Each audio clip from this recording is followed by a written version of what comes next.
Story setup confirmed location: Arizona, USA, Velho Oeste.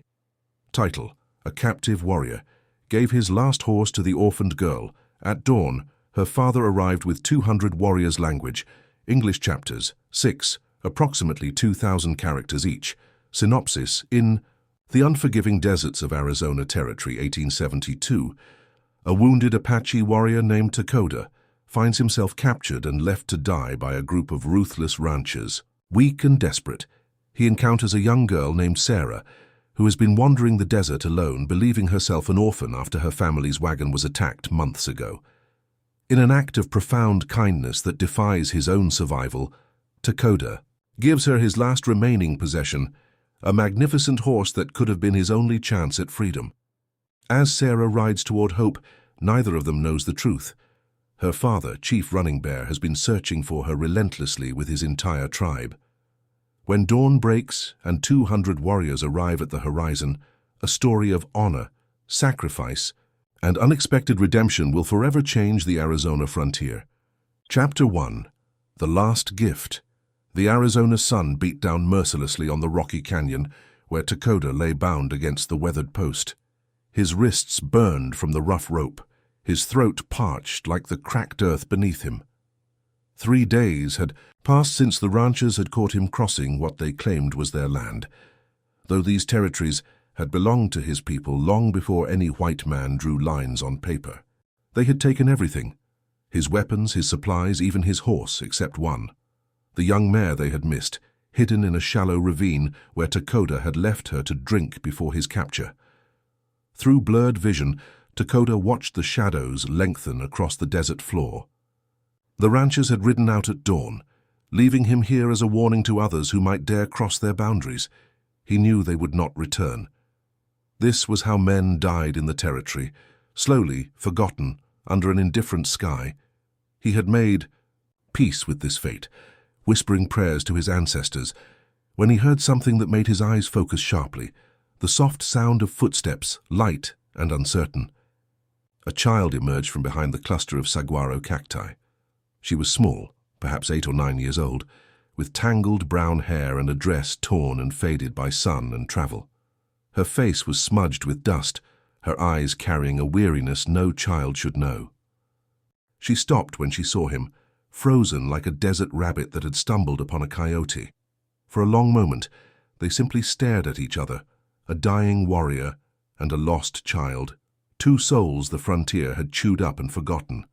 Takoda's voice came out as barely a whisper. "Water," he managed to say in broken English. The girl hesitated, then slowly approached. From a small canteen at her hip, she offered him a drink. The water was warm and tasted of metal, but it was life itself flowing down his throat. As she pulled the canteen away, Takoda studied her face more carefully. This was no rancher's daughter. The haunted look in her eyes told a different story, one of loss and survival. "What is your name, little one?" he asked softly. She looked at the ground before answering. "Sarah. I don't have anyone anymore. My family's gone." Takoda felt something stir in his chest, something stronger than his own pain. He had seen many orphans in his life, children left behind by the constant violence that plagued these lands. But there was something about this girl, something that reminded him of his own daughter, lost to fever 2 winters ago. With great effort, Takoda gestured with his head toward the ravine. In that direction, hidden between the rocks, there is a horse, a young mare, brown with white markings on her front legs. She is fast and strong. She is all I have left. Sarah's eyes widened. "Sir, I cannot—" But Takoda interrupted her with an intensity that made her listen. "You must take her. Ride north toward the settlements. Someone will help you there. The horse knows the way to water. Trust her." The girl's lips trembled, tears forming in her dusty eyes. What Takoda did not tell her was that the mare was his last hope for escape, that if he could somehow free himself from these bonds, that horse would have carried him home to his people. What Sarah did not tell him was that she had been wandering for 3 months, surviving on roots and creek water, believing herself truly alone in the world. Neither of them spoke of the unspoken truth, that this moment of kindness might cost him everything. But as Sarah turned to find the horse, Takoda closed his eyes and smiled. Some things mattered more than survival. As the sun began its descent, painting the desert in shades of orange and purple, Sarah returned leading the beautiful mare. Takoda instructed her on how to mount, how to hold the reins, how to trust the animal's instincts. When she was ready, he gave her one final piece of advice. Ride until you see smoke from cooking fires. Follow your heart. It knows the way home. Sarah looked down at him one last time, tears streaming down her face. "Thank you," she whispered, then urged the horse forward into the gathering dusk. Takoda watched until she disappeared beyond the canyon walls. The desert fell silent again, except for the whisper of wind through the saguaro spines. He slumped against the post, exhausted but strangely at peace. He had given everything for a child he did not know, for a future he would never see. In his culture, this was the mark of a true warrior, not the battles won, but the lives protected.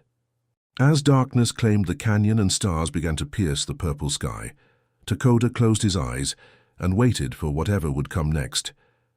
But on the northern horizon, something was stirring, something Sarah's innocent eyes had not seen in the fading light. A line of dust rising into the air, moving steadily closer, and with it, the thundering sound of 200 horses carrying warriors who had been searching the territory for months, led by a chief whose heart had been shattered by the loss of his only daughter. Dawn was coming, and with it a reckoning no one could have anticipated.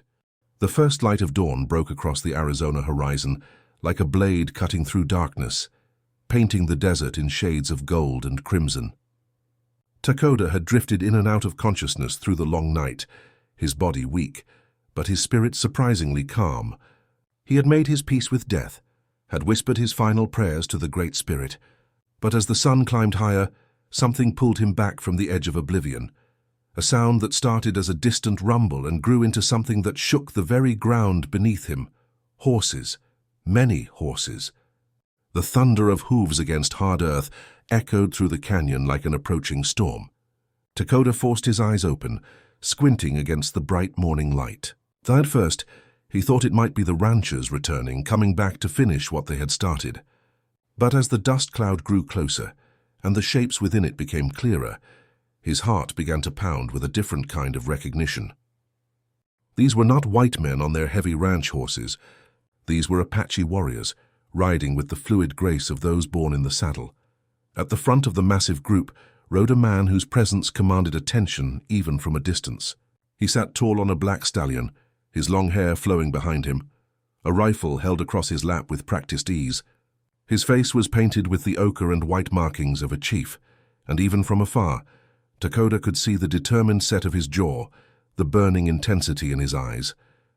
This was a man on a mission, a man who had been searching for something precious for far too long. Behind him, nearly 200 warriors spread across the desert floor like a living wave. Chief Running Bear raised his hand, and the entire group came to a halt in perfect unison. The sudden silence was almost deafening after the thunder of their approach. Running Bear's eyes swept across the canyon, taking in every detail with the sharp awareness of a seasoned tracker. Then his gaze fell upon Takoda, bound and clearly near death against the wooden post. The chief's expression darkened, and he urged his horse forward, his warriors following at a respectful distance.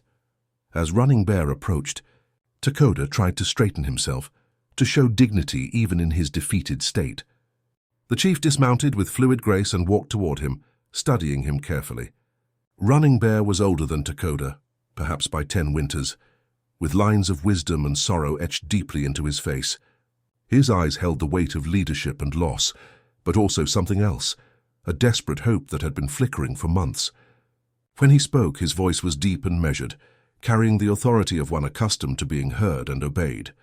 "I am Running Bear, chief of the Chiricahua people," he said in their native tongue. "We have been tracking our enemy across these lands for many weeks. Tell me, warrior, have you seen a child, a young girl, perhaps 8 summers old, with light hair and wearing the clothes of the white people?" Takoda's heart nearly stopped. The realization hit him like a physical blow. Sarah, the orphaned girl who believed herself alone in the world, the chief's missing daughter. The pieces fell into place with stunning clarity. Takoda's voice was hoarse but steady as he replied in Apache. "I have seen her. She was here at this very place as the sun set yesterday. Running Bear's entire body tensed, his hand gripping his rifle so tightly his knuckles turned white. Where is she now? Is she harmed? The desperation in the chief's voice was raw and painful to hear, the sound of a father who had carried unbearable fear for too long. Behind him the warriors stirred, sensing their leader's emotion. She lives, Takoda assured him quickly. She is unharmed, though hungry and tired from her journey. I gave her my horse and sent her north toward the settlements before nightfall.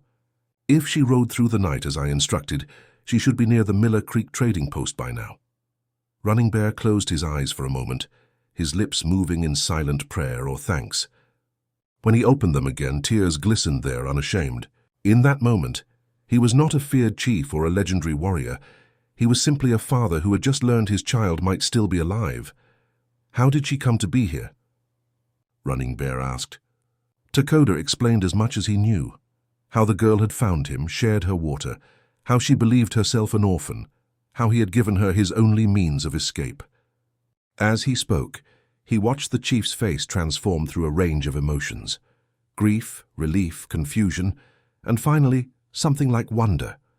When Takoda finished, Running Bear stood in silence for a long moment, processing everything he had heard. Finally, the chief spoke, his voice thick with emotion. 3 moons ago, we were camped near the white settlement called Tucson. My daughter, curious like her mother before her, wandered too close to a wagon train. There was shooting, panic, chaos. When the dust settled, she was gone. We searched everywhere, found tracks that led into the desert, but then they disappeared. The white settlers said she must have perished, that no child could survive alone in this land. But I refused to believe it. I knew my daughter. She is strong, clever, fierce like the mountain lion. Running Bear's warriors had dismounted now, gathering closer to hear their chief's words. Many of them had been on this search from the beginning, had ridden countless miles across the territory, following false leads and fading trails. Now finally they were close. The chief turned to his second-in-command, a scarred warrior named Grey Wolf, and gave swift instructions in Apache. Take 50 men. Ride hard to Miller Creek. Find my daughter and bring her home. But go carefully. She has been alone and afraid for too long. Do not frighten her. Grey Wolf nodded and immediately began selecting warriors for the rescue party. Within minutes they were mounted and racing north, dust flying from their horses' hooves. Running Bear turned back to Takoda, his expression serious and thoughtful. He drew a knife from his belt, and for a moment Takoda wondered if this was to be his end after all. But instead the chief moved behind him and cut through the ropes binding his wrists. The relief was immediate and overwhelming as circulation returned to his hands. You gave everything to save my daughter, Running Bear said quietly, helping Takoda to his feet. The younger warrior swayed, barely able to stand after days without food or water. You gave your freedom, your horse, perhaps your life. You did not know who she was, yet you protected her, as if she were your own blood. This is the mark of true honor. Running Bear called for water and food, and his warriors quickly brought dried meat, fresh water from their supplies, and blankets to shade Takoda from the already rising sun. As Takoda ate slowly, feeling strength gradually return to his body, Running Bear sat beside him on a flat rock. The chief gazed toward the northern horizon, where his men had disappeared, his weathered hands clasped together. I have spent 3 months tracking her, he said softly, almost to himself. 3 months of cold trails and broken hopes. My wife died giving birth to our daughter 9 winters ago. Sarah is all I have left of her, all I have left of love in this harsh world. When I lost her, I lost everything. But you, a stranger, suffering your own pain, you gave her a chance at life. Takoda shifted uncomfortably, unused to such praise. I only did what was right. She reminded me of my own daughter, lost to fever 2 winters past. Perhaps through her I could honor my child's memory. The 2 men sat in companionable silence, 2 fathers bound by loss and love, by the strange threads of fate that had brought them to this moment. Around them, the remaining warriors set up a temporary camp, starting small fires to cook breakfast, checking weapons and equipment with the practiced efficiency of men who had lived their entire lives on the move. The sun climbed higher, turning the desert into a shimmering oven of heat. Running Bear ordered his men to construct a shelter for Takoda, to tend to his wounds, to give him proper rest. As they worked, the chief remained nearby, his eyes constantly returning to the northern horizon, waiting for the return of his men, waiting for the moment he had dreamed of for 90 agonizing days and nights. Every minute felt like an hour, every hour like a day. But Running Bear was patient. Patience was one of the first lessons of survival in this unforgiving land. As midday approached, one of the warriors posted as a lookout suddenly called out. In the distance, a group of riders was approaching, Grey Wolf and his men returning from their mission. Running Bear stood quickly, his heart pounding so hard he could hear it in his ears. Dakota rose beside him, leaning on a walking stick the warriors had provided. Together they watched as the riders drew closer, and then, visible even from a distance, a small figure riding on a brown mare with white markings on her front legs. Sarah sat rigid on the mare's back, surrounded by warriors whose faces were painted and fierce, yet whose eyes held an unexpected gentleness. She clutched the reins so tightly her knuckles had turned white, her small body trembling not just from exhaustion, but from the overwhelming confusion of the past few hours. When these men had found her at dawn near Miller Creek, she had been terrified, certain her journey was about to end in capture or worse. But instead of violence, they had offered her water, wrapped her in a warm blanket, and spoken words in a language she did not understand, but whose tone felt almost reverent. As they approached the canyon, Sarah's eyes darted across the scene before her. Dozens of warriors, horses, weapons, and smoke from small cooking fires rising into the bright blue sky. Her heart raced with fear and uncertainty. Then her gaze landed on a figure standing beside the camp, leaning on a walking stick. Even from a distance, even weakened and clearly injured, she recognized him immediately. The kind warrior who had given her his horse, who had saved her life when he could barely save his own. Dakota stood watching her approach, a gentle smile on his weathered face, but it was the man standing next to Dakota who made Sarah's breath catch in her throat. He was tall and commanding, dressed in traditional Apache clothing with long black hair that fell past his shoulders. There was something achingly familiar about the way he stood, about the shape of his face, about the intensity of his gaze. As Grey Wolf brought the group to a halt, this man stepped forward slowly, as if approaching a wild creature he feared might bolt at any sudden movement. His hands were open and empty, his expression a mixture of hope, fear, and desperate love. "Sarah," the man said, his voice breaking on her name. He spoke in English, heavily accented but clear. "Sarah, my daughter, do you remember me?" The world seemed to tilt beneath her. Daughter. This warrior knew her name, claimed to be her father, but how could that be? Her father had died, hadn't he? In the chaos of the wagon attack, in the screaming and gunfire and confusion, she had lost everyone. She had been running, hiding, lost in the desert darkness, and when morning came she was alone. Completely, utterly alone. Sarah's mind raced back through fragmented memories of that terrible day 3 months ago. She remembered her mother, the white woman from Tennessee who had taught her to read and sew. She remembered living in the settlement, the small house with yellow curtains. But there were other memories too, older and hazier, like images from a dream. A different home, one made of brush and animal hides. A woman with dark skin and kind eyes, singing in a language Sarah almost recognized. And a man, strong and gentle, who would lift her onto his shoulders and carry her through the desert, teaching her the names of plants and animals. "Papa," the word came out as barely a whisper, so quiet that Running Bear leaned closer to hear it. But he had heard, and the sound of that word, one he had not heard in 3 agonizing months, broke something open inside him. Tears streamed down his face, unashamed, as he nodded. "Yes, little one. Yes, it is me. It is your father.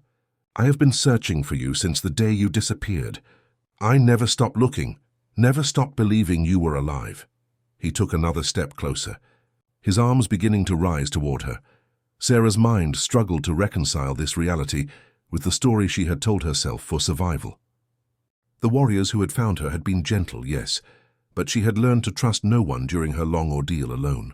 She looked from Running Bear to Dakota, seeking confirmation, seeking truth in the eyes of the man who had already proven his kindness. Dakota nodded slowly, his expression warm and encouraging. "It is true, little one," he said softly in English. "This man is your father. He has led 200 warriors across the territory searching for you. You are not an orphan. You have never been an orphan."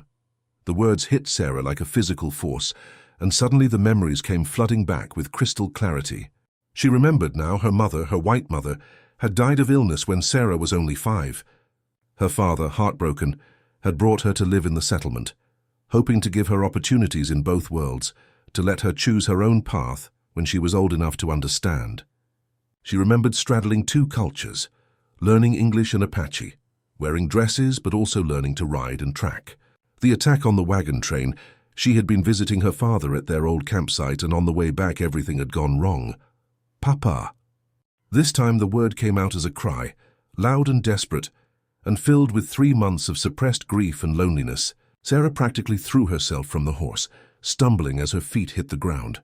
Running Bear caught her, swept her into his arms and held her as if he would never let go.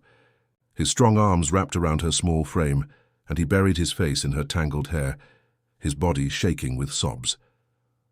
The fearsome chief, the legendary warrior, the man who had led hundreds into battle without flinching, he wept openly, unashamed as he held his precious daughter. Around them, the warriors stood in respectful silence, many with their own tears falling. These were hard men who had seen unspeakable things, who had lost much to the violent collision of cultures that defined the territory. But this moment transcended all of that. This was about family, about love that survives impossible odds, about hope that refuses to die even in the darkest nights. Several of the older warriors, men who had children of their own, wiped at their eyes with the backs of their hands. Moved beyond words, Sarah clung to her father, her small hands gripping his shirt as if gravity itself might tear them apart again. She sobbed into his chest, releasing months of terror and loneliness and desperate survival. "I thought you were gone," she cried. "I thought everyone was gone. I tried to find my way back, but I got lost, and then I couldn't remember which direction. And I was so scared, Papa, so scared." Running Bear held her tighter, one hand cradling the back of her head, the other wrapped firmly around her small body. "Shh, little one, I am here now," he murmured, rocking her gently as he had when she was a baby. "You are safe. You are home. I will never let you go again, never let anything separate us. You are the bravest warrior I have ever known. To survive alone for so long, to keep fighting when most would have given up. Your mother would be so proud. I am so proud." He pulled back just enough to look at her face, to trace her features with his eyes, as if memorizing every detail, as if confirming she was truly real and not another cruel dream. Sarah looked up at her father through tear-blurred eyes, seeing him clearly for the first time in months. She saw the new lines of worry etched around his eyes, the grey that had appeared in his hair, the exhaustion of his relentless search written across his features. But she also saw the overwhelming love, the relief, the joy of this impossible reunion. "I met a kind man," she said suddenly, turning to look at Dakota. "He gave me his horse even though he needed it. He saved me, Papa. Without him, I would still be lost." Running Bear followed his daughter's gaze to Dakota, who stood quietly at a respectful distance, leaning on his walking stick. The chief gently set Sarah down, keeping one hand on her shoulder, as if afraid she might vanish again if he stopped touching her. He walked toward Dakota, and the 2 men stood face to face, the powerful chief and the wounded warrior who had saved his entire world. Running Bear placed both hands on Dakota's shoulders, looking directly into his eyes with an intensity that held the weight of infinite gratitude. "You gave my daughter your freedom, perhaps your life," Running Bear said, his voice thick with emotion. "There is no way to repay such a debt, no words adequate to express what you have given back to me. But know this, Dakota of the Apache people, from this day forward you are not alone. You are family. My tribe is your tribe. My home is your home. My warriors are your brothers. Whatever you need, wherever you wish to go, we will help you. This I swear before the Great Spirit and all who witness this moment." Dakota's eyes widened, overwhelmed by the magnitude of what was being offered.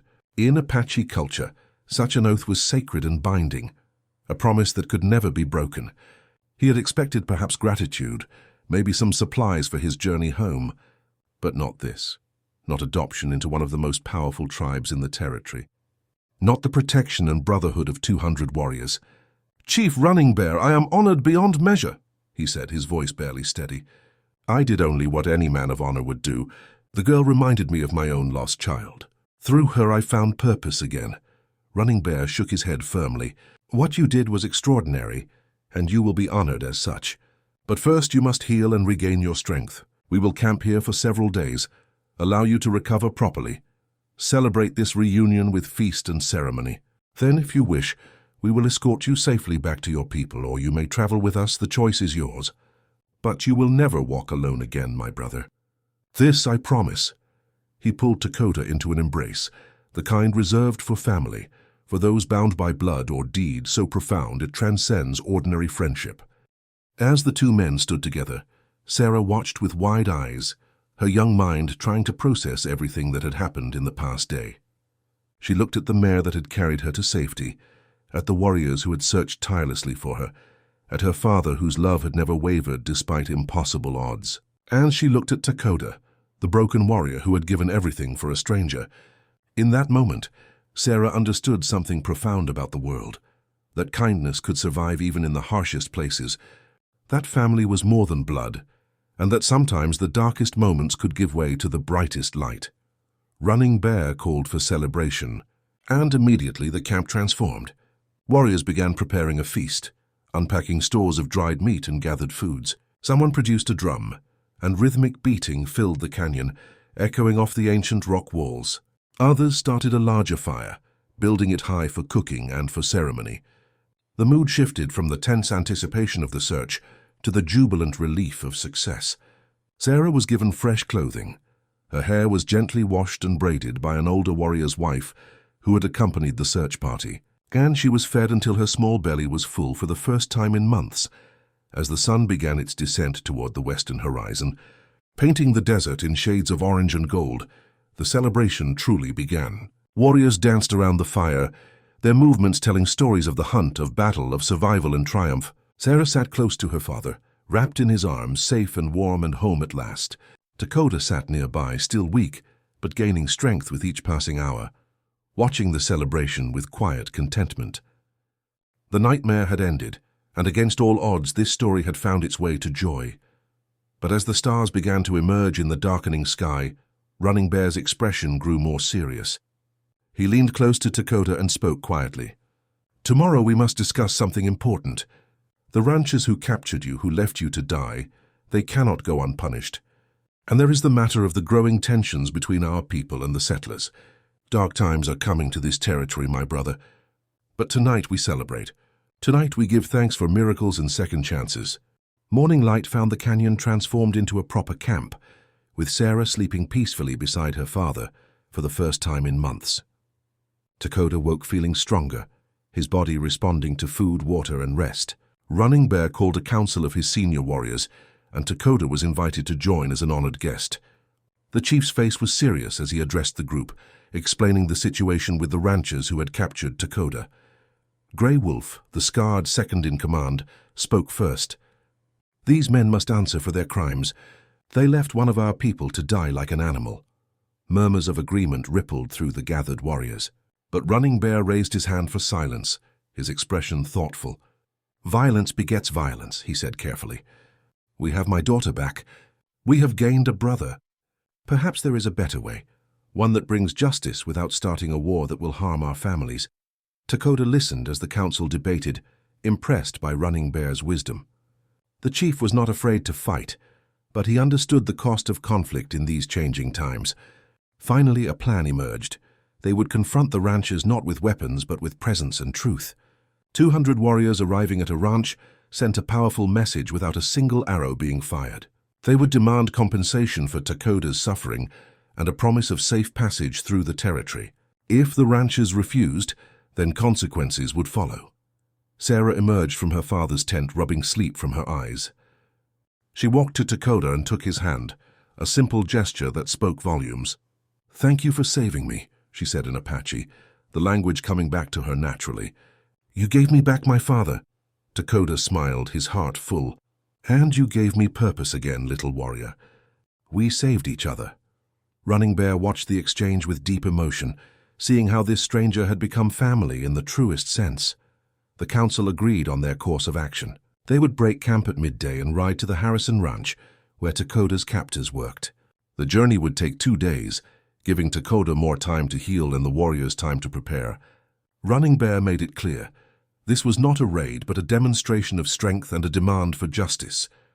The Apache people were not helpless victims to be abused without consequence, and it was time the settlers understood this truth. As preparations began, Sarah stayed close to both her father and Takoda, splitting her time between the two men who had become her heroes. She helped pack supplies, her movements showing the survival skills she had learned during her ordeal. Running Bear watched his daughter with pride and sorrow, seeing how she had grown, how the desert had changed her. She was no longer just a child caught between two worlds. She was becoming a bridge between them, carrying the strength of both cultures in her small frame. That evening, around the fire, Running Bear shared his vision for the future. "The old ways are ending," he said, his voice carrying across the camp. "White settlers come in greater numbers each year. We can fight them all and die, or we can find new ways to survive to protect our people and our dignity. My daughter represents this new path.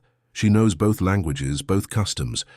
Perhaps through understanding, we can build something better than endless conflict." Not all the warriors agreed. Some believed compromise was weakness, that only resistance would preserve their way of life. But Running Bear's leadership was respected, and his recent joy at recovering his daughter had strengthened his position. The debate continued late into the night, passionate but respectful, as the Apache way valued the voice of every warrior. Takoda listened and learned, impressed by the democratic nature of their decision-making, despite the chief's clear authority. 2 days later, the massive group of warriors crested a ridge overlooking the Harrison Ranch. The sun was high, casting sharp shadows across the sprawling property, with its wooden buildings, corrals, and grazing cattle. From this vantage point, they could see ranch hands going about their daily work, completely unaware of the 200 warriors watching from above. Running Bear raised his hand and the entire group fell silent. This was the moment of truth. The chief had spent the journey refining his approach. Violence would be easy, satisfying even, given what had been done to Takoda. But Running Bear was thinking of Sarah, of all the children in his tribe who deserved a future not defined by endless warfare. He turned to Takoda, who sat straight on a horse provided by the warriors, his strength nearly fully returned. "Are you ready, my brother?" Running Bear asked. Takoda nodded, his face calm but determined. "I am ready." They descended the ridge slowly, deliberately, allowing the ranch hands below to see them coming. The effect was immediate and dramatic. Workers dropped tools and ran for the main house, shouting warnings. Within minutes, a group of men emerged, led by a thick-set man with graying hair and a face hardened by years under the harsh sun, Thomas Harrison, the ranch owner. He held a rifle but kept it pointed at the ground, smart enough to know that any aggressive move against this many warriors would be suicide. Running Bear rode forward with Takoda at his side, while his warriors formed an impressive semicircle behind them, a living wall of strength and unity. The chief's presence was commanding as he dismounted with fluid grace, his hand resting on the knife at his belt, but making no threatening gestures. Harrison and his men stood frozen, clearly terrified but trying to maintain some dignity. The ranch owner's eyes widened when he recognized Takoda. Alive and clearly under the protection of this formidable force, "I am Running Bear, chief of the Chiricahua Apache," the chief announced in clear English, his voice carrying across the yard. "This man you left to die in the desert. He saved my daughter's life when he had nothing left to give. He gave her his last horse, his only chance at freedom so she might survive. While he showed mercy and honor, your men showed cruelty and cowardice. We have come for justice." The words hung in the air like thunder before a storm, heavy with implication and power. Harrison swallowed hard, his face pale. "Chief Running Bear, we didn't know. My men said he was trespassing, that he was—" Running Bear cut him off with a sharp gesture. "Your men left him bound to die slowly under the sun. There is no excuse for such treatment of any living being. Now you will hear our terms."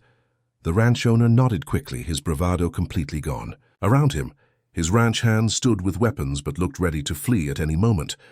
"First, you will provide horses, supplies, and safe passage for my people through this territory," Running Bear stated firmly. "Second, you will spread word among the other ranchers that Apache warriors traveling peacefully are not to be harmed or captured. Third, you will pay compensation for the suffering inflicted upon my brother Takoda, 20 cattle, To be delivered to our camp within 1 moon. Harrison's eyes widened at the demand. Calculating the cost, but seeing 200 warriors before him, he nodded agreement without argument. And finally, Running Bear continued, his voice dropping lower but losing none of its intensity, "You will understand that we are not animals to be hunted or left to die. We are people with families, with honor, with the right to exist in the land of our ancestors. This territory is changing, and we must all find ways to share it, or we will all perish in endless conflict. Today you see our strength. Let us hope you also see our willingness to seek peace when peace is possible." Harrison cleared his throat, finding his voice again. "Chief Running Bear, I accept your terms. I swear before these witnesses that your people will have safe passage through my land, and I will speak to the other ranchers about treating your warriors with respect." He paused, then added, "I am sorry for what my men did. It was wrong." The apology was awkward and clearly difficult for the proud rancher, but Running Bear recognized its sincerity and nodded acknowledgement. Takoda spoke then, his voice steady. "I forgive your men, not because they deserve it, but because hatred is a poison that hurts the one who carries it. But know this, the next Apache warrior who crosses your land may not be as forgiving, and Running Bear may not be there to counsel peace. Choose your actions wisely from this day forward." Harrison nodded again, the message received loud and clear. A line had been drawn, but it was not a line of war. It was a boundary of mutual respect, enforced by strength but offered with dignity. 3 weeks had passed since the confrontation at the Harrison Ranch, and true to his word, the rancher had delivered the cattle and spread word of the agreement among neighboring properties. The Apache camp had moved to a more permanent location near a reliable water source, where Running Bear planned to stay through the changing seasons. The chief had been thinking deeply about the future, about how to protect his people in a world that was transforming faster than anyone could have predicted. Sarah had blossomed in these weeks, her laughter returning, her confidence rebuilding.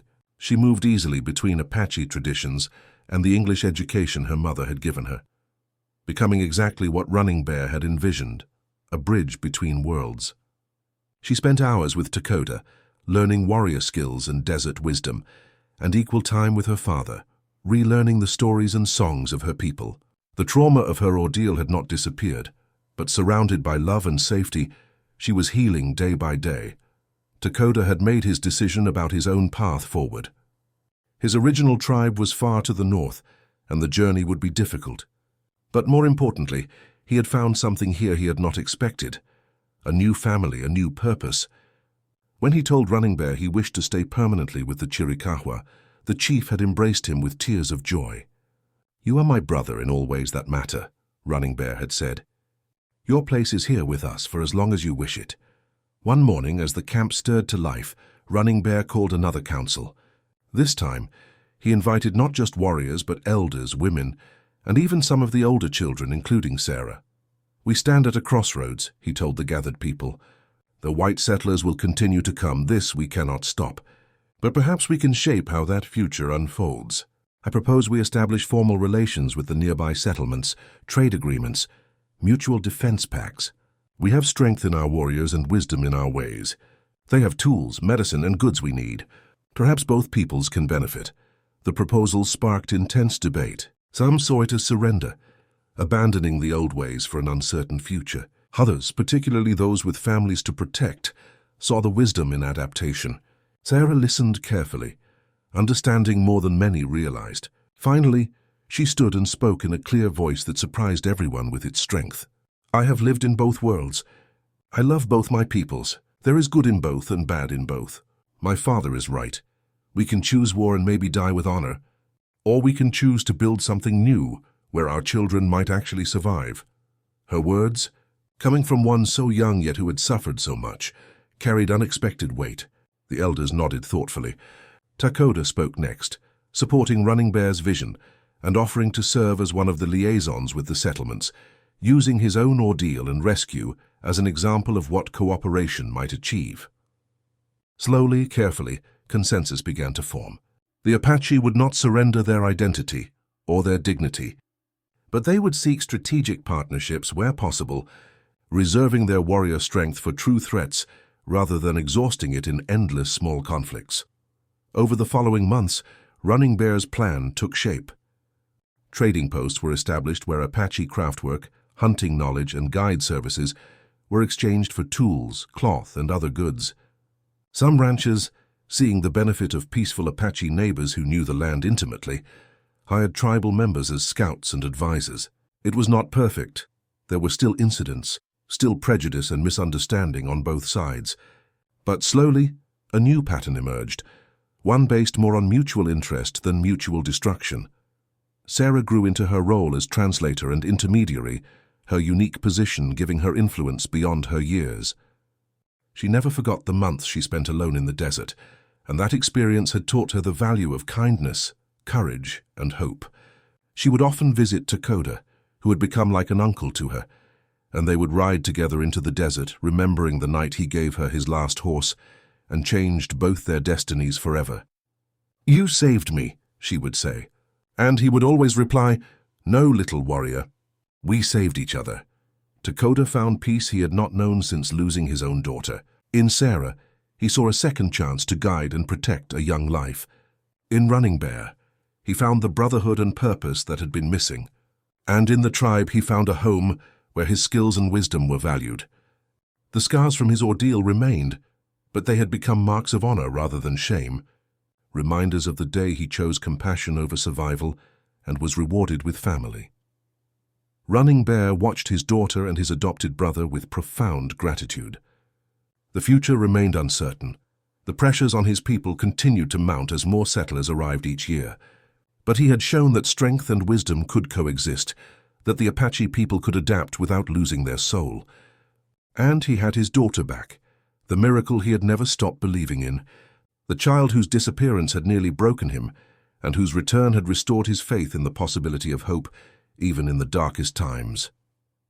Years later, people would tell the story of the captive warrior who gave his last horse to an orphaned girl, and how at dawn her father arrived with 200 warriors. They would tell of the reunion that became legend, of the justice sought without war, of the bridges built between cultures. But for those who lived it, Running Bear, Dakota, and Sarah, it was simpler than legend. It was about family, about the choice to show mercy when survival demanded selfishness, about love that crosses boundaries of blood and tribe.